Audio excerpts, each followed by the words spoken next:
Bismillah. Assalamualaikum warahmatullahi wabarakatuh.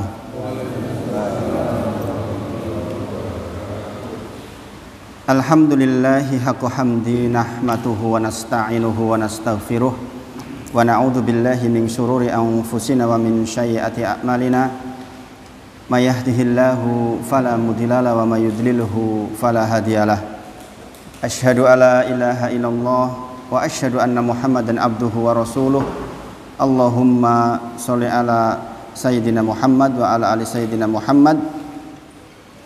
Subhanaka la ilma lana illa ma 'allamtana innaka antal alimul hakim. Rabbi shrah li sadri wa yassir li amri wahlul 'uqdatam min lisani yafqahu qawli, amma ba'd.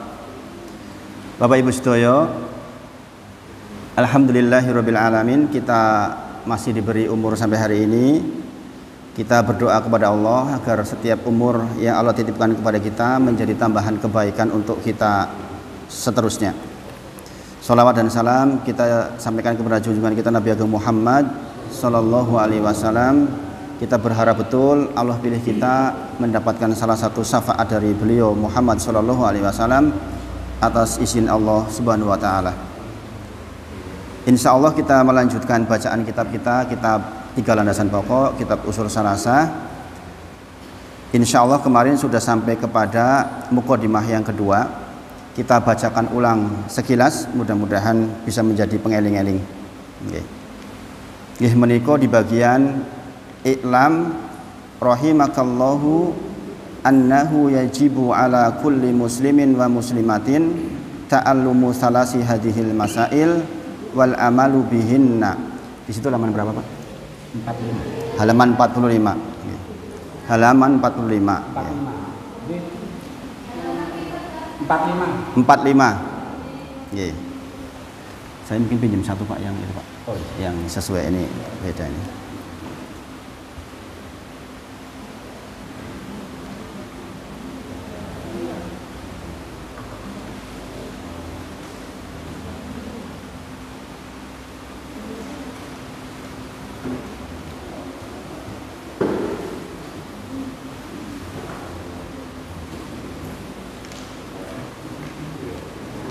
Ini beda cetakan. Baik, kita ulang ya. Halaman 45. I'lam kemarin artinya apa? Ketahuilah. Rahimakallahu, semoga Allah merahmatimu, merahmati kita semua. Annahu, sesungguhnya, yajibu, wajib, ala, kepada atau atas, kulli, setiap muslimin wa muslimatin, muslimin dan muslimah, ta'allumu, mempelajari, salasi hadhil masail, salasi 3, hadhihi ini masail perkara. Jadi kalau diartikan secara keseluruhan, ketahuilah semoga Allah merahmati kita semua, sesungguhnya wajib buat kita semua, laki-laki maupun perempuan, mempelajari 3 perkara ini, wal amalu bihinna, dan mengamalkannya. Kemarin juga sudah kita baca nggih. Yang pertama nggih menika al-ula, yang pertama, annallaha, sesungguhnya Allah, khalaqona, telah menciptakan kita, nggih, wa razaqona, telah memberikan rizki kepada kita, walam yacrukna hamalan, dan tidak membiarkan kita terlantar atau sia-sia. Hamalan itu terlantar atau sia-sia. Bal, akan tetapi, arsala ilaina, diutus kepada kita, rasula, seorang rasul. Faman ata'ahu, barang siapa yang menaatinya, dakhalal jannah, masuk surga. Waman asohu, aso itu berarti mengingkari, wa itu dan, waman dan barang siapa, asohu, dakhalan nar, masuk neraka. Masih di halaman 45 nggih. Jadi dari halaman pertama sampai pertengahan barusan dibaca, nggih. Kemudian Kepanggih to pun? Sampun nggih. Pak Ardhati sampun kepanggih, Pak. Kepanggih to pun? Nggih. Nggih. Niki lek ulang wingi niki. Nggih. Kemarin udah diartikan satu-satu kemarin, pas pertemuan kemarin. Nanti insya Allah rekamannya masih ada. Nggih. Kemudian wad dalilu qauluhu ta'ala, adapun dalilnya Allah berfirman, inna sesungguhnya arsalna kami telah mengutus ilaikum kepada kalian rasula seorang rasul, syahidan alaikum sebagai saksi untuk kalian, kama sebagaimana arsalna kami mengutus ila kepada fir'aunur rasula kepada Fir'aun seorang rasul. Kemudian fa'aso, ternyata Fir'aun mengingkari, fa'aso itu mengingkari, dan mengingkari Fir'aun ar-rasula rasul, fa'ahodnahu akhdan wabila, maka kami siksa dia dengan akhdan wabila, siksaan yang pedih. Nah, kemarin kita sudah sedikit bahas tentang pembahasan al-ula ini, ya, tentang annallaha khalaqana wa razaqana wa lam yajrukna hamalan. Saya sedikit ulang biar lebih nempel insyaallah, karena ini bagian yang penting, ya, bagian yang penting. Pada pertemuan ingkang kepengker saya sudah memberikan contoh bahwa tidak mungkin kita memakai baju tanpa dirancang oleh penjahitnya, dijahit, bahkan kalau lebih jauh awalnya adalah berupa benang-benang, benang-benang dipintal menjadi kain, kain dipotong-potong, dipola, kemudian dijahit sampailah kemudian kita memakainya.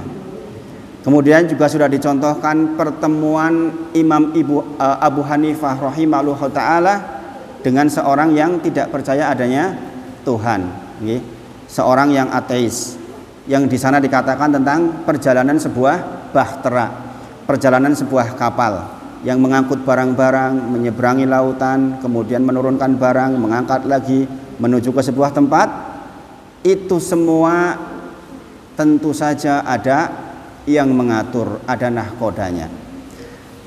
Kalau yang hal sekecil itu saja, masalah jahit menjahit saja, masalah mobil saja, masalah motor saja, harus ada yang merancang, mengatur, menata supaya bisa berjalan sebagaimana mestinya.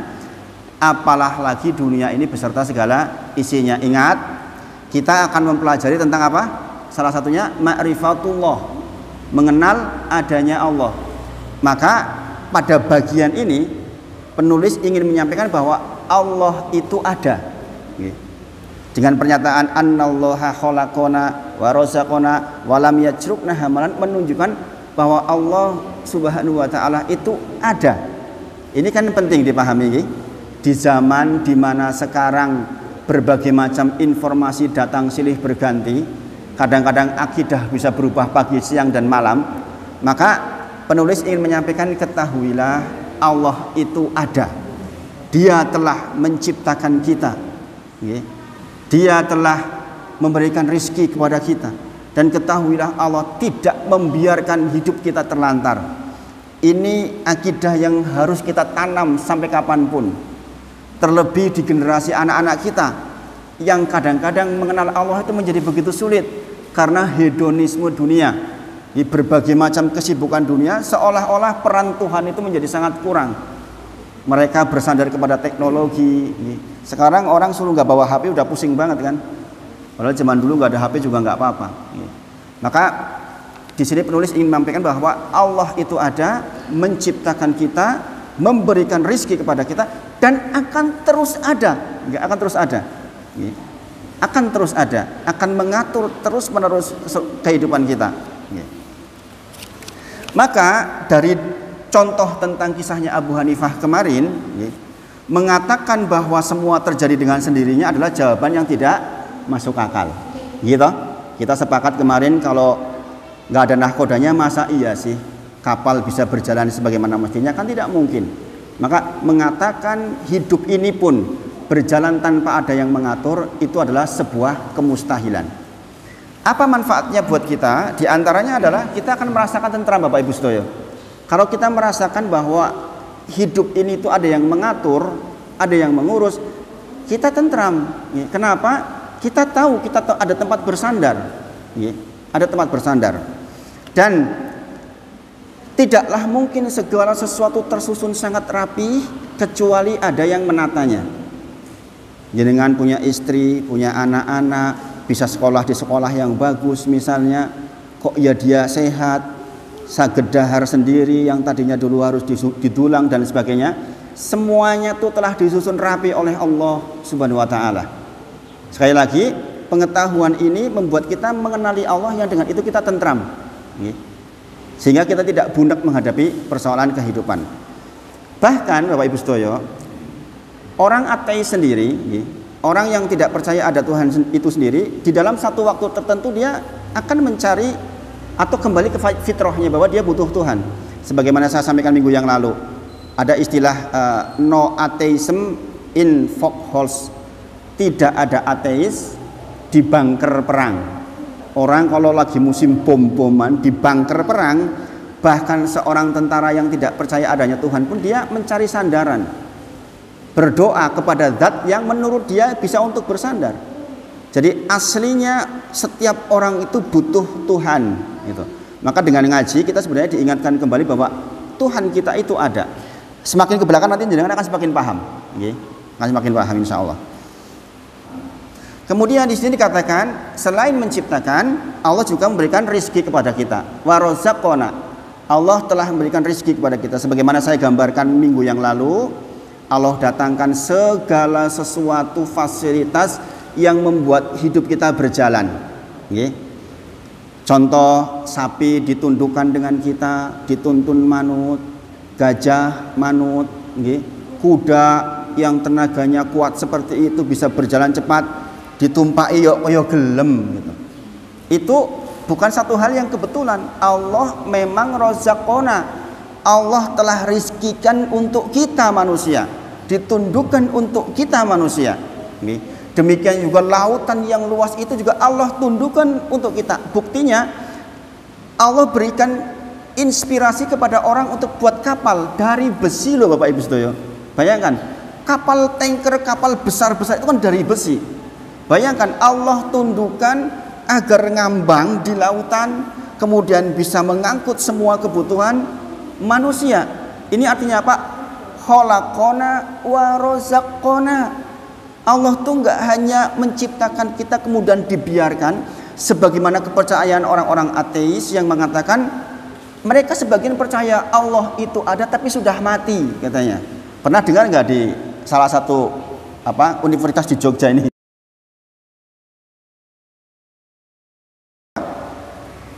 Ya Tuhan itu sudah pernah ada gitu, tetapi sekarang sudah mati. Ada yang mengatakan Tuhan lagi mantu gitu kan. Pernah dengar seperti itu? Pernah ya? Bayangkan, itu sebuah universitas yang orang jauh-jauh ngirim anaknya ke situ. Hasilnya ada yang seperti itu. Na'udzubillah min dzalik. Mengerikan ya. Makanya kalau belajar agami harus sangat hati-hati, khususnya di bidang akidah ya. Kemudian walam yatrukna hamalan, nggak dibiarkan sia-sia kita itu, nggak dibiarkan sia-sia. Allah berikan kelengkapan kepada kita, panca indera kita, seluruh lingkungan kita itu dalam rangka apa? Walam yatrukna hamalan.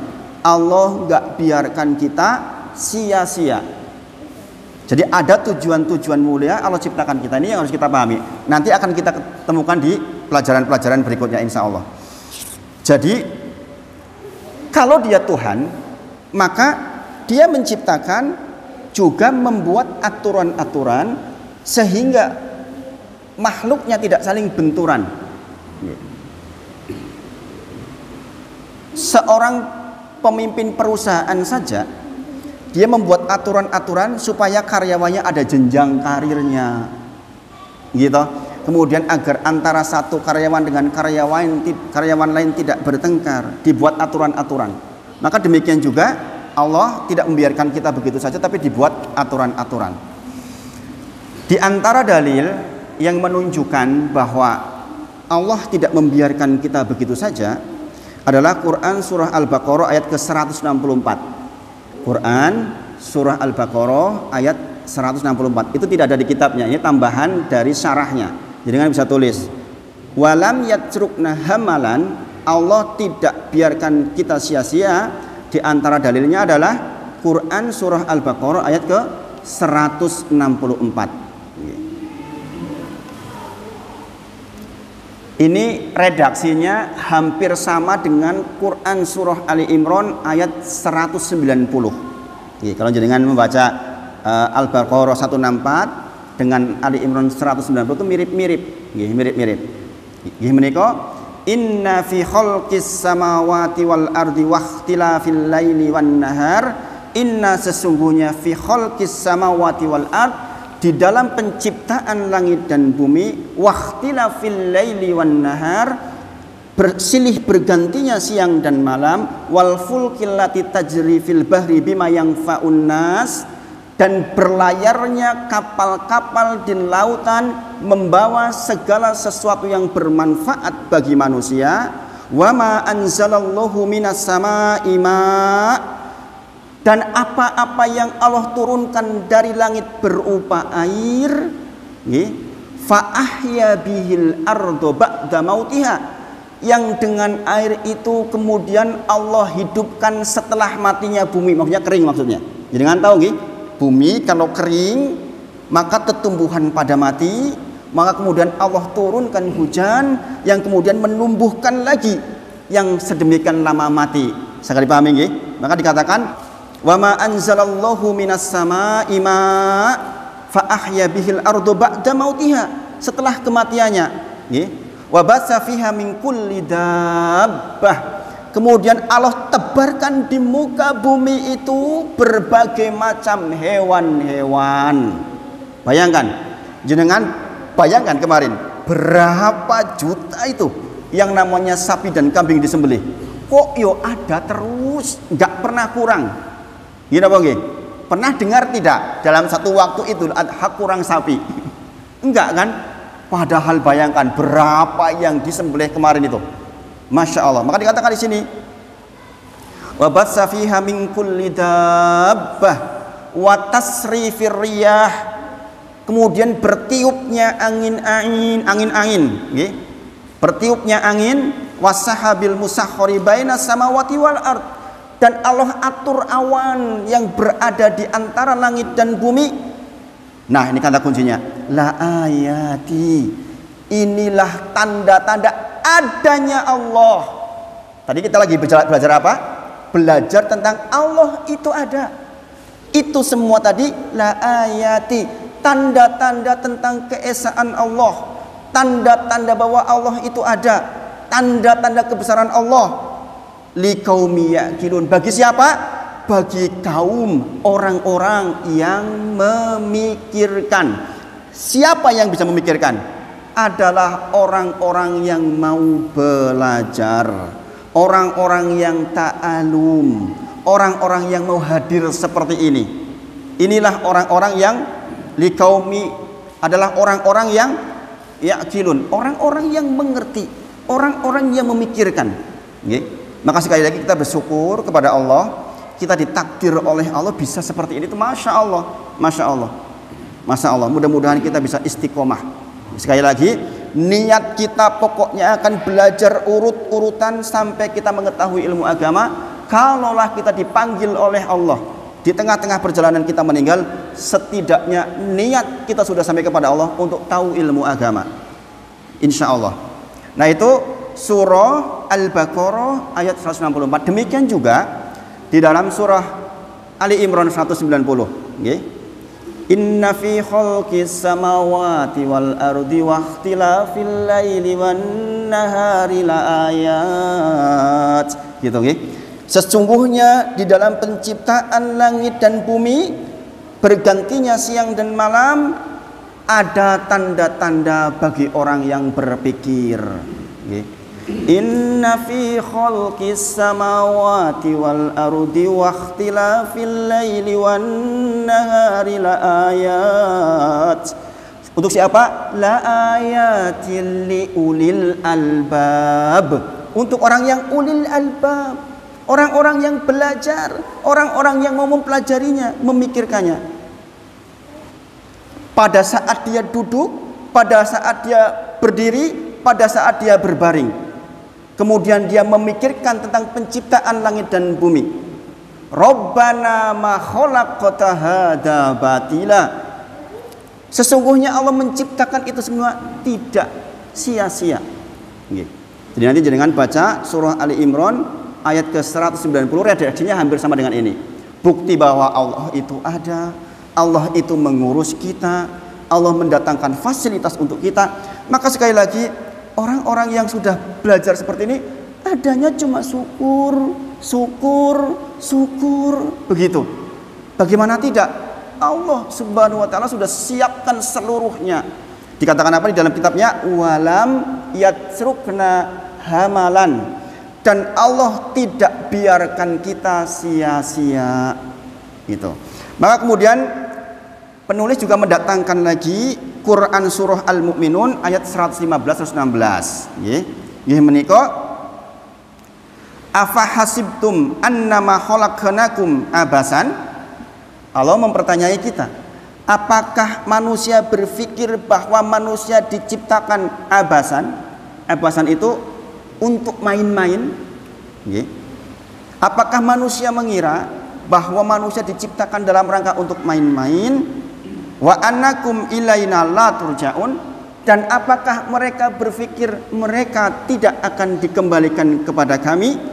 Maka kemudian Allah menyampaikan, fata'alallahu malikul haqqu. Maka maha tinggi Allah, raja yang sebenarnya. Tidak ada Tuhan selain Dia. La ilaha illallah Rabbul arsil karim. Dialah Tuhan yang memiliki arsy yang mulia. Jadi di sini ada pernyataan, apakah manusia mengira bahwa akan diciptakan dalam rangka abasan sia-sia? Tidak.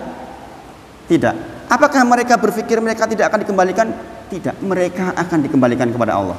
Oke. Nanti dengan perdalam di dalam surah Al-Mu'minun ayat ke 115-116. Kemudian 115-116. Oke. Kemudian surah Al-Qiyamah. Ini yang Pak Andri seneng banget baca sepertinya nih.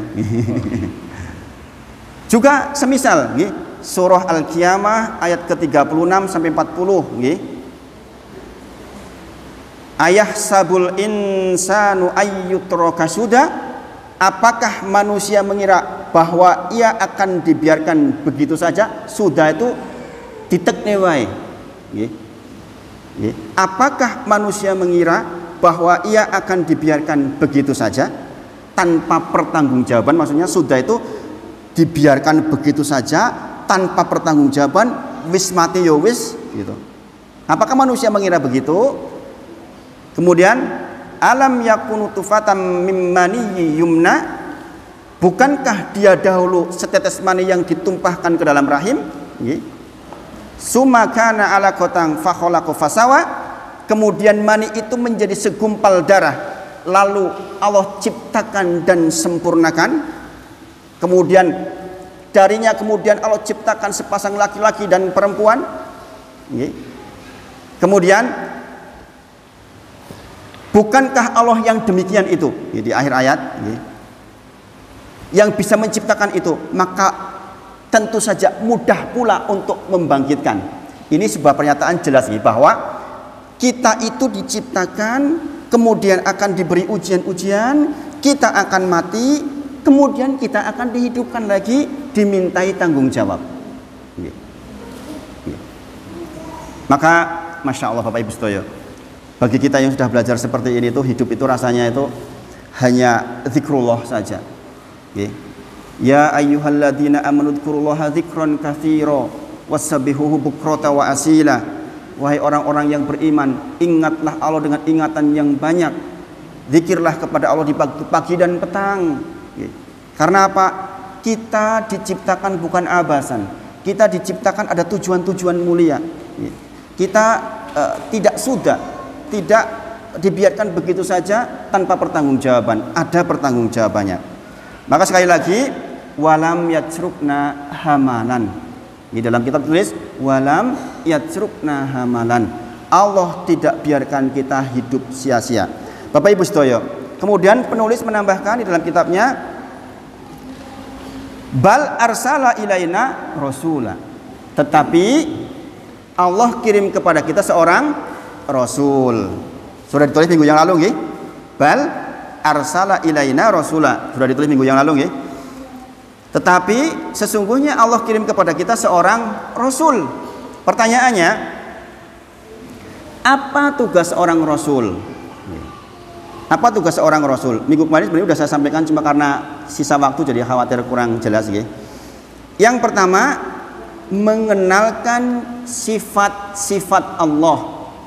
Jadi rasul datang ke bumi ini dalam rangka, oh Allah itu siapa sih? Sifat-sifatnya bagaimana sih? Itu tugas Rasulullah. Sehingga jenengan tahu kepada siapa jenengan beristighfar, kepada siapa kita meminta, kepada siapa kita bersandar, kepada siapa kita berdoa, kepada siapa kita takut, kepada siapa kita bertawakal, kepada siapa kita rohbah. Ini yang saya sebutkan tadi itu namanya anwa'ul ibadah. Nanti kita akan pelajari. Sebagian masyarakat yang tidak belajar nggak ngerti Pak tentang seperti ini, tentang anwa'ul ibadah, jenis-jenis ibadah. Nanti kita akan belajar. Kemudian menjelaskan apa yang Allah cinta untuk dilaksanakan, dan menjelaskan apa yang Allah tidak ridho untuk kita tinggalkan. Itu tugas Rasulullah. Kemudian mengingatkan akan adanya hari pembalasan. Ini penting Bapak Ibu sedaya. Sekali lagi, tentu saja berbeda antara orang yang tahu akan kembali dan dibangkitkan dengan yang tidak. Setiap kita ingat bahwa kita akan dibangkitkan, yang menjadi salah satu tugas Nabi Muhammad SAW, maka kita hati-hati. Arep ora mangkat sholat ki mikir, kan gitu. Berbeda dengan orang yang orang dibangkitkan, orang tahu tanggung jawab, kan berbeda tentu saja. Maksud kita belajar itu agar ingat itu terus, sehingga masjid kebak. Bayangkan, seandainya setiap manusia sadar akan adanya hari kebangkitan setiap waktu, maka insya Allah Masjid An-Nur ini kebak. Karena takut. Kemudian, maka sekali lagi, kebutuhan kita terhadap datangnya seorang Rasul itu sangat mendesak. Sebagaimana saya sampaikan minggu yang lalu, berkumpullah wakil rakyat kita 600 orang lebih itu DPR MPR, membuat aturan perundang-undangan 1, 2, 3. Satu undang-undang dibuat bisa berbulan-bulan, bisa bertahun-tahun. Sudah jadi di demo nggak jadi lagi, sudah jadi di demo nggak jadi lagi, sampai menjadi undang-undang yang ditok. Itu kan lama banget. Ketahuilah, alif lam mim, dzalikal kitab, inilah kitab, la raiba fih, tidak ada keraguan di atasnya, tidak ada keraguan di dalam Al-Quran itu. Petunjuk bagi orang-orang yang bertakwa. Maka Bapak Ibu sedaya, sebuah keniscayaan kalau kita ingin tentram, sukses hidup di dunia dan di akhirat, mau tidak mau kita harus mengikuti apa yang Rasulullah bawa. Betul apa betul? Makanya di antara bentuk walam yajrukna hamalan, Allah tidak biarkan, Allah kirim Rasul kepada kita. Kemudian dikatakan faman ata'ahu dakhalal jannah. Sudah ditulis minggu lalu. Barang siapa yang menaatinya Rasul itu, maka masuk surga. Waman asohu, barang siapa yang mengingkarinya, maka masuk neraka. Maka nanti kita akan belajar Bapak Ibu di belakang. Maksud ucapan wa ana Muhammadan Rasulullah, saya bersaksi bahwa Nabi Muhammad utusan Allah, itu ada 4. Ada 4. Ketika kita belajar tentang mengenali Nabi Muhammad SAW, di antaranya membenarkan apa yang dibawa. Jadi kalau kita sudah belajar mengucapkan bahwa bersaksi tidak ada bahwa Nabi Muhammad adalah utusan Allah, maka setiap hadis sahih yang sampai kepada kita wajib membenarkan. Jangan lagi bertanya, misalnya contoh. Orang yang saling memberikan salam maka akan saling mencintai. Itu kata Rasulullah. Jangan kemudian bertanya, masa sih hanya dengan salam orang bisa saling mencintai? Dalilnya sangat jelas. Rasulullah bersabda, la tadkhulul jannata hatta tu'minu. Tidak akan masuk surga sampai dia beriman. Wala tu'minu hatta tuhabbu. Tidak akan beriman seseorang sampai dia saling mencintai sesama saudaranya. Rasulullah menyampaikan, awala adulukum ala syai'in. Maukah ku beritahukan kepada kalian tentang sesuatu? Fa'altumuhu. Jikalau kau amalkan itu, maka kalian akan saling mencintai. Rasulullah tutup dengan afsus salam bainakum. Saling memberikan salam di antara kalian. Kita nggak lagi perlu bertanya, moso sih, opo yo bener sih seperti itu. Pasti benar. Karena yang disampaikan oleh Rasulullah tidak lain adalah wahyu. Sangat dipahami nggih, Pak? Sangat nggih? Jadi Masya Allah, bagi kita yang belajar, insya Allah akan semakin dekat kepada Allah Subhanahu wa Ta'ala. Kemudian manusia itu didatangkan Rasul juga sekaligus Rasul sebagai ujian buat kita. Gitu? Kenapa? Siapa yang taat kepadanya masuk surga, yang tidak taat kepadanya masuk neraka. Itu kan berarti Rasul datang untuk ujian buat kita. Gini Bang? Gini Bang? Apa yang dibawa, apa kita mau benarkan atau tidak, kita mau ikuti atau tidak. Itu kan ujian buat kita. Kita punya pilihan manusia. Gini Bang? Suruh pakai jilbab besar misalnya ibu-ibu, wah males lah, orang fashion jilbab gombrong-gombrong elek. Misalnya seperti itu kan pilihan itu. Gini Bang? Maka dikatakan asalnya seluruh umatku masuk surga kata Rasulullah, illaman aba, kecuali yang tidak mau. Sahabat bertanya, waman ya'ba ya Rasulullah, siapa yang tidak mau masuk surga ya Rasulullah? Rasulullah menjawab, waman faman atau ani, siapa yang menaatiku dakhalal jannah, masuk surga. Waman asoni, yang melanggarku, yang mengingkariku, masuk neraka. Saya dipahami? Asalnya semuanya masuk surga sebenarnya, kecuali yang enggan. Yang enggan siapa? Yang mengingkari Nabi Muhammad Sallallahu Alaihi Wasallam. Kemudian di kitabnya diteruskan, inna arsalna ilaikum rasula syahidan alaikum kama arsalna ila fir'auna rasula fa asa fir'aunu rasula fa ahodnahu ahdan wabila. Kami telah mengutus kepada kalian seorang rasul kama, sebagaimana. Ada kata kunci di sini, kama itu seperti, sebagaimana kami telah mengutus kepada Fir'aun seorang rasul. Ini Bapak Ibu Sedoyo, pendalilannya bagaimana? Bahwa Nabi Muhammad itu bukan nabi yang pertama, justru nabi yang khotimul anbiya. Ada nabi-nabi sebelum Nabi Muhammad SAW telah datang dan telah dicontohkan oleh Allah bagaimana kesudahan orang yang taat dan bagaimana kesudahan orang yang tidak taat. Di sini dikatakan telah didatangkan Musa kepada Fir'aun. Fir'aun fa'aso.